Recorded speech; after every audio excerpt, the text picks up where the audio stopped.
Colorado River frontage. I've got 25 acres adjacent to BLM land and the Colorado River.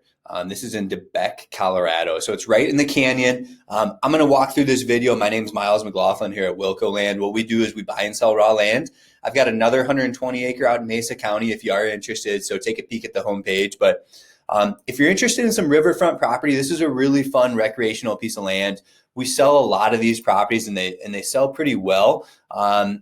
I'll talk about what people are doing with them. I'll talk about how to access the property, and I'll just kind of share what I know in the property with you guys here in a second. So actually, this is a really good bird's eye view. I want to stop on this photo. This is the property. We own this little chunk on this side of I-90 or I-70, I should say. And then we own this chunk on this lookout. Then we own all this river frontage between the river and the railroad tracks. So again, you're going to understand it a lot better when I show it to you here on satellite imagery. So like I said, this is a cool little perch. You could think tiny home maybe for something like that. Like I've got a lot of buyers, so I sell a lot of property like this, and people are putting like yurts on these type of properties. They're putting teepees on it, tiny homes.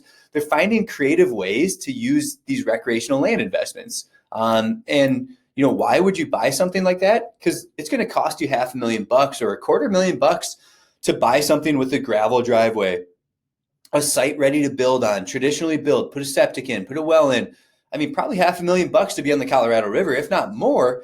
And there's really not much that exists out there. So again, it's a very niche property, but it's affordable. So if you and your friends want to hop on some rafts and build cool little campsites, build kind of a fun recreational mecca for you guys, this is an opportunity to do that at an affordable price. So this is one of the few opportunities out there. It's a supply and demand thing. There's just not a lot of riverfront acreages available. So getting back to the property itself, this is what I think would be a cool little section to develop.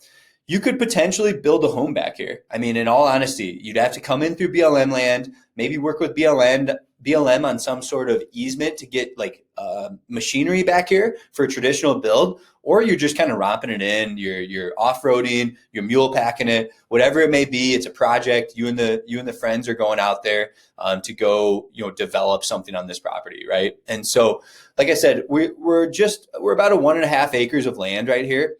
And then I want to draw out also like this chunk of property here. Some of it's in the river. So I'll just kind of zoom out and I just want to give you a little bit of an idea. This is going to run you closer to 15 acres. You see that here. Then we've got this side of this cliff. I mean, heck, I guess maybe you could build there. I'm not the developer on these properties, right? My specialty is to focus on, finding unique and epic land deals, right? And then bringing them out to local folks who understand, how to use them, how to take advantage of these, who have the tools, the resources, the friends to make these type of investments happen. Or maybe it's somebody with pockets that are deep enough and a belief system that says, hey, they're not making any more land. I want to invest in riverfront property, right? This is about 2.5 acres on the side of the mountain there. So again, and then going back to some of that aerial imagery I was talking about, this helps you get a better idea. I'll zoom in here. This is the Jackson Canyon. Sorry, this is Jackson Canyon. This is that little perch I was talking about, I believe. You can see that here. So this is the main canyon coming in. There's a little canyon here, maybe a little off-roading track that's been there. And then I can see here. I'll cancel that. So we can see here, as I zoom in, this would offer kind of a cool spot for a lookout, a yurt. I have seen people develop on these type of unique type of topography. So again, you've got a lot of riverfront land down here too. The next thing I want to show you is there are street views for this property. So if I just kind of plug and chug some street views, we get some pretty cool street views for this property too. So you can get a better idea of what you're looking at, even from the ground level here. So just popping down here, looking at the river. You can see, I believe this is that lookout. See right here. This is that lookout. It's flat up there. I mean, it really is flat up there. That would be actually a pretty legitimate spot. Tiny home, yurt, some off-grid structure out there would be a pretty cool feature to this property. You'd have some nice views. And then I do want to point out, the next thing I want to point out, so we zoom in, that's all the property right there too. Probably most of it's in a flood zone. You're going to run a risk of potentially flooding someday. 100-year flood zone, I'm assuming. But you're in this canyon. It's a really cool location for recreation. And there's going to be a lot of put-in points and public access points to the Colorado River, so that you can float to this property. So I've sold a lot of property that you have to float into, and I have it pulled up here too. So you can hop on Street Views and take a look at it. I was going to show you the property on Onyx Maps just to get a look here. So you can see as I zoom out, this is all surrounded by BLM land. So this entire property is just adjacent to world-class BLM land. So a lot of OHV trails, off-roading, side-by-sides, Jeep trails, things like that. So you can see it's adjacent to over 230,000 acres of BLM land. So this is Jackson Canyon down here. It's a named feature in the topography, right? So you can see this canyon, and there's a seasonal spring that runs out into the river, it looks like. And from this way, that's a seasonal spring too. Like I said, this little perch is actually flat. It appears to be flat and a great little spot for some sort of perched up. You're, again, going back to those type of off-grid creative structures. We do a lot of land deals where people are doing those type of things. You'd be surprised how many people are into properties like this. It offers an affordable way to have a recreational home base, a recreational site for you and family and friends. So a lot of this stuff back here are named trails on BLM land. Again, we all know BLM land is publicly accessible. So if you don't want to take the river, you can hike into the property. These are off-roading trails. So I have Onyx Maps, Onyx. I have the off-roading app too. And I can open up the off-road app and see if there's, named off-road trails that go back to this property. So I'll pull up the coordinates again here for this property and just show you what we're looking at. But there's not going to be a lot of restrictions here. Again, camping's allowed. That's one thing. Lot owners are allowed to camp on their property. So that's huge.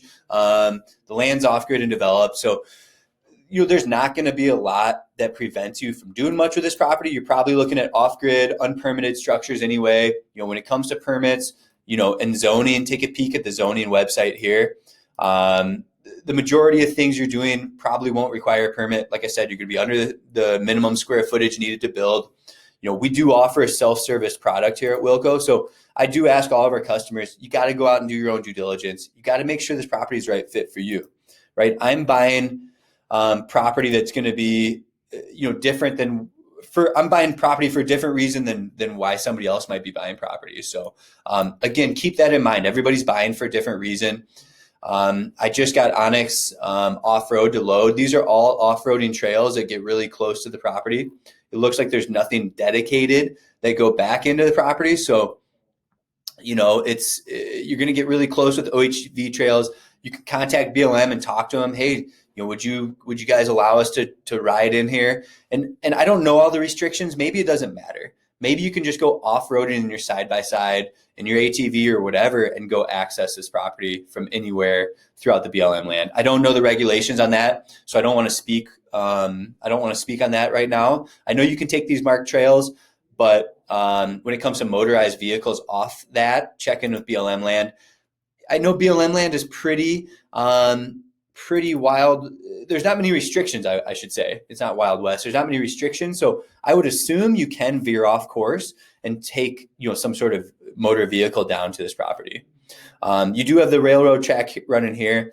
Obviously, we've all watched movies. People walk on railroad tracks. Maybe there's an access point to get on the railroad track and walk down there. If you want to go look at a land viewing, that's something easy to go check out. Again, I'm not condoning that, but that could be an option too. So again, there's going to be a lot of access points to the Colorado River up and down the Colorado. So, we talk about access. We're going over BLM land. We're going on the Colorado River, or we're hiking in, right? So those are your access points to this property. Jumping into a bird's eye view, seeing a location here, we're between Grand Junction and Rifle, Colorado, or Parachute. So we're in a really nice area of Mesa County in the Beque Canyon. Like I said, right off I-70 here. I think I keep saying I-90, but it is I-70 that we're working with. So, that's a spiel on the property. I'll let you go through the photos. I'm just trying to think if I'm missing anything in this listing. Look at these views from the property. So this is the This is that lookout area I was talking about down here. This is all that river frontage we talked about. And then here's your view this way. So again, a really fun recreational property. I touched on this. We sell a lot of land like this because it's affordable and it offers a mecca for recreational enthusiasts, right? The outdoor like-minded people that are going to be buying something like this. This is what they're looking for. They're not looking for a $500,000 property to go build $1 million home on. We're looking for a property, or outdoor enthusiasts are looking for a property that is accessed via river only. You're going there on the weekends and there's no leaving, or you're coming in with a side-by-side. You're building some sort of cabin by hands with friends that's under like 1,000 square feet, something like that, right?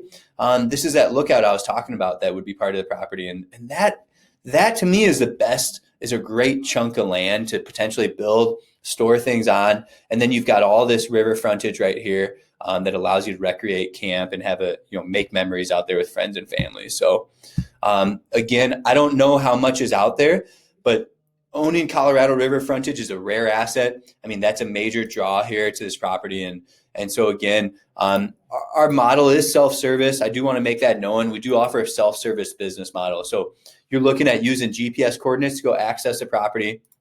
You're looking at using, apps like Onyx Maps that I showed you here to go locate the property. You're probably an outdoor enthusiast and know how to get back here. So we do sell all of our property as is. So make sure you're doing due diligence and make sure this is the right fit for you. So again, that's all I have to share on this property here in Beque.